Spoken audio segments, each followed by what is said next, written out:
Possivelmente o caso da crença num Deus teísta. Sozinha, essa crença não parece, obviamente, gerar cursos de ações que afetam terceiros. Que mal há nisso. Mas em conjunto com outras crenças, como atesta a história, ela ensejou ações terríveis. Nesse caso, todas as crenças desse conjunto, que serve de base para um curso de ação, deveriam estar baseadas, diria o Clifford, em indícios suficientes. Por fim, uma terceira consideração é que qualquer crença que é acalentada sem base em evidência, ela manifesta um ato de credulidade e acaba reforçando essa disposição. Se isso começa a acontecer com frequência, o indivíduo acaba adquirindo então o vício da credulidade. E além disso, quer ele queira ou não, os nossos atos, o ato desse indivíduo, o ato de cada um de nós, são exemplos para as outras pessoas que estão ao nosso redor. De modo que a credulidade individual acaba fomentando a credulidade coletiva. Se eu já não me importo muito com a verdade, isso acaba sendo uma razão para que os meus interlocutores também importem pouco com a verdade. E com isso toda a comunidade vai se perdendo. Ela vai se tornando mais crédula e incapaz de adquirir conhecimento. Claro que uma comunidade dessa ela corre o risco de ferecer. Essa consideração a partir da credulidade ela é geral o suficiente para poder abarcar qualquer tipo de crença, independentemente do seu conteúdo. E é uma consideração que o Clifford faz. Bom, a tese do Clifford ela foi alvo de objeções e contra-exemplos. Como a gente estava argumentando até agora, a gente olha para os efeitos morais da crença e para tentar minimizar os seus potenciais malefícios, a gente justamente exige que as crenças tenham indícios suficientes.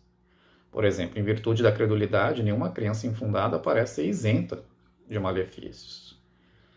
Agora, justamente tendo isso por base, se o que importa então são só as consequências, pode muito bem ser o caso que a gente tem tanto crenças que são infundadas, mas benéficas, quanto crenças que são justificadas, porém maléficas.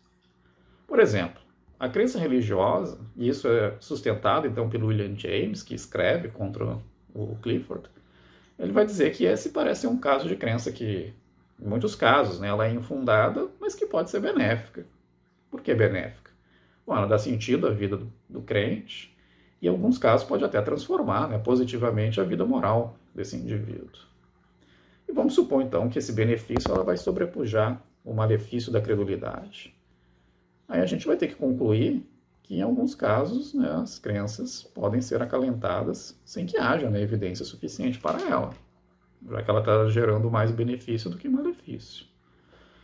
Há outros exemplos mais cotidianos e bem interessantes de crenças infundadas, porém benéficas, como o próprio William James argumentou. A fé num fato, em alguns casos, pode ajudar a criar esse fato. Esse é um pensamento interessante.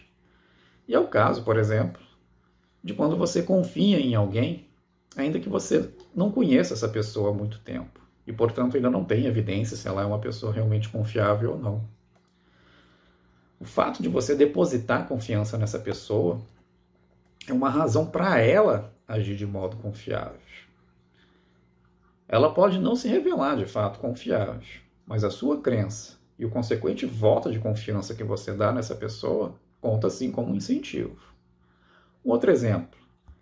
Se você acredita ser uma pessoa amigável, por exemplo, você se colocará de modo franco e aberto em um grande número de situações em que os outros poderão perceber suas qualidades e vão até se aproximar de você, colaborando para que você seja ainda mais amigável.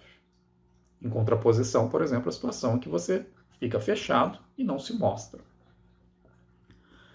A filósofa Lisa Bortolotti, ela também sustenta que algumas crenças que são crenças que a gente chamaria de crenças delusórias, que são casos tipos de crenças infundadas, que são resistentes a razões, alguns vão dizer até irracionais, que elas, no entanto, podem ser benéficas.